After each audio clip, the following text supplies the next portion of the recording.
السلام علیکم ناظرین، آپ دیکھ رہے ہیں یوٹیوب چینل، میں ہوں سلمان ظہیر۔ ناظرین، 16 اپریل 2022 شہباز شریف صاحب کے لخت جگر حمزہ شہباز 197 ووٹ لے کر وزیر اعلیٰ پنجاب منتخب ہوئے، لیکن تاحال وہ اپنے منصب پر فائز نہیں ہیں۔ رواں ہفتے پریس کانفرنس میں گورنر پنجاب عمر چیمہ صاحب نے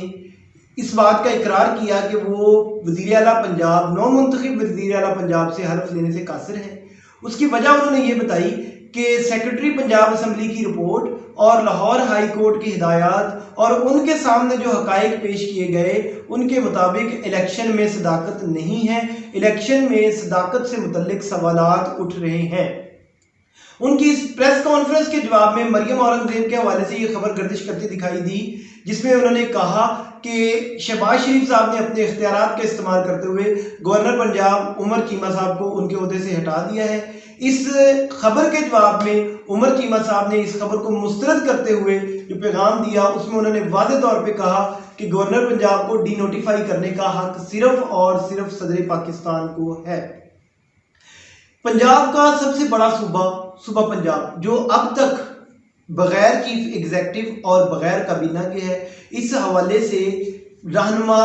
پاکستان مسلم لیگ نون اور پوری قیادت جو ہے وہ تشویش کا اظہار کرتی دکھائی دے رہی ہے، اور حمزہ شہباز شریف کے حلف کے لیے پوری مسلم لیگ نون بے چین ہے۔ ناظرین، آج کل کا جو فیصلہ محفوظ کیا گیا تھا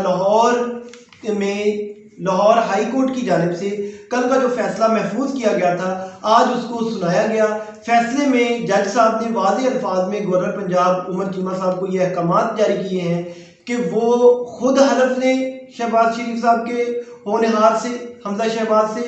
یا وہ اپنا نمائندہ مقرر کریں اگر وہ خود حلف نہیں لینا چاہتے۔